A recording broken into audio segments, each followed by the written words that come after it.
10 years ago, we were here in the Stir Gallery for an inauguration event. I think it was the inauguration of the gallery, in fact. And we hadn't really appreciated the kind of art and design scene in India until that point. And obviously, Amit has become a great friend and mentor to us, really, and introduced us to all kinds of interesting and exciting people. Not just architects, but artists, photographers, curators. There's a whole community here around the gallery and in India as a whole. And I think Stir are doing a fantastic job in bringing that global audience to India and bringing India to a global audience. Yeah, I think I was really taken aback actually when I came here for the first time exactly 10 years ago. It's quite an emotional moment because I think, first of all, the spaces are unlike any other spaces you really see in India. We work with a lot of developers, we work with a lot of different clients who do luxury projects, but here it's really all about design. And it's about design, it's about art, and not only architecture, but all sorts of designs, all forms of designs. There's lots of different creatives, as Rick says. And to me, it was like, wow, India really has something to offer beyond, what everybody else sees. It really is a thriving creative hub here with lots of creative things happening. And I remember looking at the space and it's like, wow, I want a part of this. This is really cool. So I'm really, really honored after 10 years to be here and to be able to showcase some of our work here in this amazing space. It's only taken us 10 years to fill it.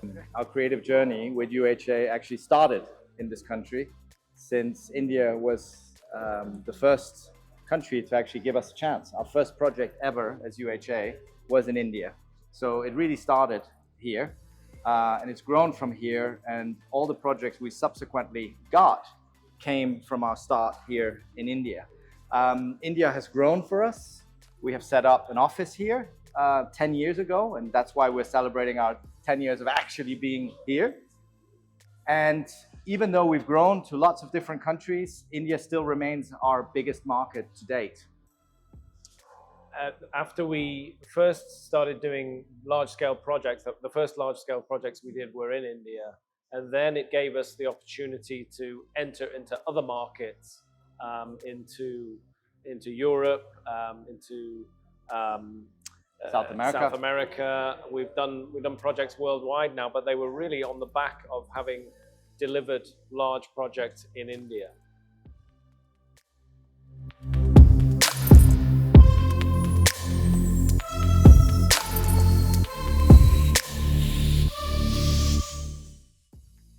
It really stemmed from a conversation that Ricardo had with Loco Design, where we had been to so many architectural exhibitions and looked at so many architectural models. And we said, how can we excite people? How can we do something that's a little bit different and actually talk a little bit about the feeling that the buildings evoke rather than just do a miniature replica? So Rick, you had a conversation. I think you should maybe talk a little bit about absolutely. it. So we approached our good friend Bubbles from Loco Design, who we've known and worked with for some years now. He's a true craftsman and innovator, and I leaned on him to help us build these fabulous sculptural models. But I said to him from the very beginning, look, I don't want to make architectural models. I want this to be a piece of sculpture, a piece of craftsmanship, like the work he normally does. So we had a brainstorming session, got the pencils out and started scribbling, which us old guys with grey hair or no hair always do, not like the younger generation where everything's on a computer these days. And we came up with these three concepts that we really wanted to push forward, because they really are the source of our design. Data-driven design, people-driven design. And I think general materiality as well. How does material work? What can it invoke in us? How does architecture interface with art? What are the volumes we're trying to convey? And using materials like here we're using stainless steel. It's actually the volume itself of the building. And some of the other sculptures, we're using materials like sand to evoke the earth, or glass to evoke solid glass sheets. We wanted them to feel heavy. We wanted them to feel precious, because they're things that we've worked on for so many hours, and we wanted to kind of replicate that. This particular model talks about the theme of experience, which is the third theme. So it's data-driven, people-driven, and experience-driven design. And really, I think with a lot of our designs, they're quite iconic. They evoke some kind of stirring of the senses, and that's really what we're looking for when we're doing a public building, when we're doing something that is viewed from afar and experienced up close.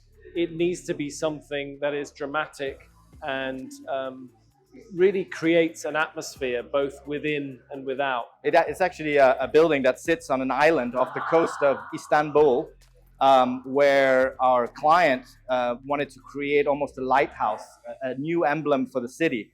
And we wanted it, because we placed the building at the top of the cliff so it'd be visible from the sea around it. And we wanted it to work really like a lighthouse. And I think if you look at the render up on the wall, you see this glowing effect of the building.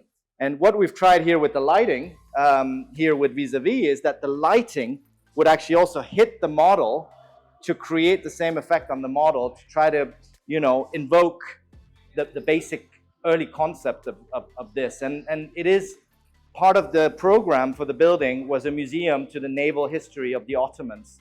So it's almost like a ship on top of a wave. So I think the model does a really good job of invoking those feelings, which represented our early concept, really. And hopefully nobody will impale themselves on it.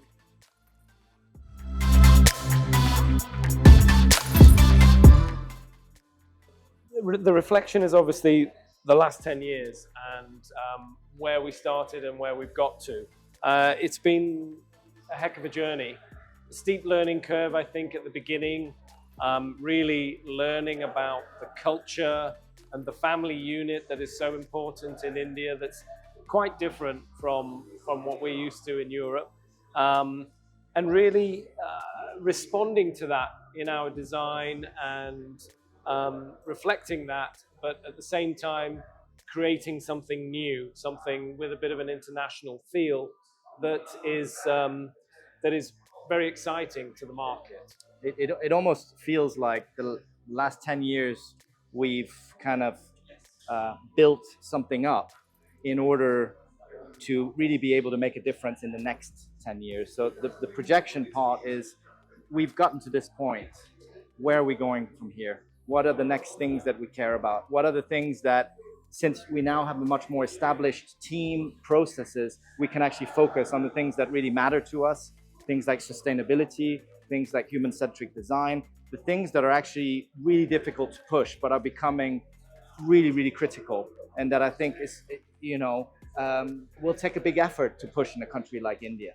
The built environment is responsible for 40% of global greenhouse gas emissions. And so it's everybody's problem, really. And we all need to do our bit, both architects, builders, consultants. It needs to be the big effort of the next decade and beyond, so that we have a livable planet. So I think we now have the tools, we have the data, we have the capacity to really look at the data and use the data to make the right decisions, educate our clients, push everybody in the right direction, really produce better architecture.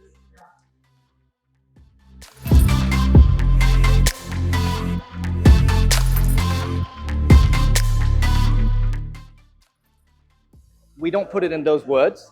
We try to be a bit more diplomatic about them, and we try to guide them. We try to educate our clients. I think what's been really successful for us is a lot of our clients are repeat clients. We do multiple projects with them. And through the journey, we slowly start to educate the client, where we take them to exhibitions, we take them to see other buildings, we make them realize how important certain things are.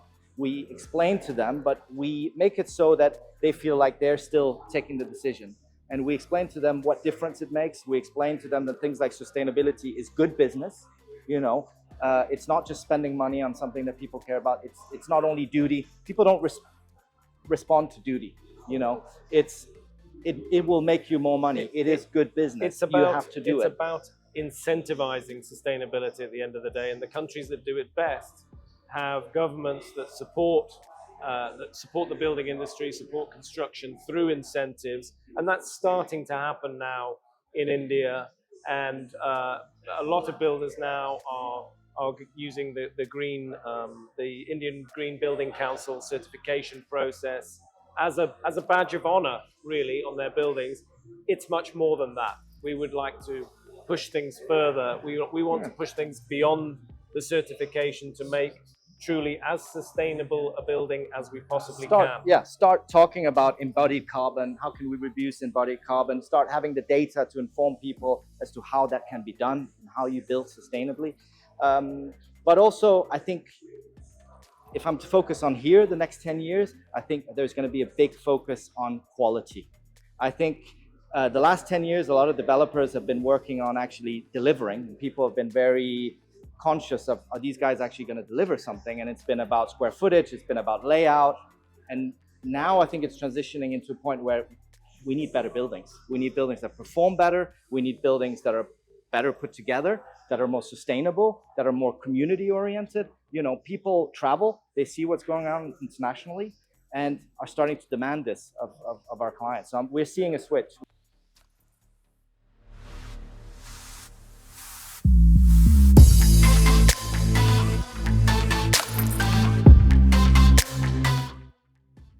I don't think it's necessarily any harder or easier working in India in terms of trying to persuade clients to embrace sustainable design. We work in many developing countries, in the BRICS. We've done a lot of work in these Mexico and places like that and as well. The story is always the same. If you're working with a commercial developer, A, they want to know how much it costs, and B, what the benefit for them is. And you know, it's really getting over that initial hurdle by convincing them that the cost is really immaterial in the scheme of things compared to the overall, as a percentage of the overall cost, and that the benefit is for humanity at large. It's not just for the occupants of the building or the builder itself, and they are slowly beginning to embrace that. I think there's also, I mean, there are unique challenges to working here in India. There are things like Vastu, there is the low construction cost, there is historically very low design fees. So, you know, the designers and the specialists that we have working on projects often don't have the fees to actually investigate things, to actually spend time thinking about it. So things become very cut and paste. So those are challenges. But in certain ways, there's also great opportunities, because in very developed markets, they have very prescribed ways of doing things. They don't want to take risks. Here we can be more inventive. We can experiment. We can try new things, particularly with our repeat clients, who now there is a level of trust with, and they are prepared to let it go and let us do our thing and see what comes out. We're slowly winning more and more battles. And I think as we also are becoming you know, better known in this kind of local market, I think we get given more freedom, definitely.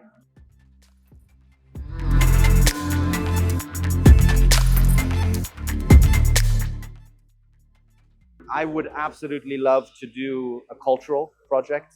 I would say either an educational project or a cultural project. Most of the projects we've done have been developer driven, so they're designed, inverted brackets, to make money. I would like to do something that, you know, celebrates architecture and design and is designed for people, not with making money as the key design driver. There is such a huge amount of culture and history in India, and there's an awful lot of museums being built at the moment. It would be wonderful to have an opportunity to give some kind of international outlook on Indian culture, which I believe we actually know reasonably well now after 10 years of working in the country. And I think there's a real need for it here. I mean, we are big art lovers. We collect art ourselves. We see a super exciting emerging, you know, Indian talents that are starting to emerge on the global stage as well. But it's very early days as well. And I think we need the spaces to showcase some of this. And I think it's a shame. I often feel when family comes to India, when friends come to India, there is a distinct lack of cultural places for them to go and experience Indian culture, which you would expect from bigger capitals like Delhi or Mumbai, or to have more institutions that really showcase the breadth of talent, be it design, be it texture, be it textiles, be it so many talents across India, and we would love to be part of that kind of journey.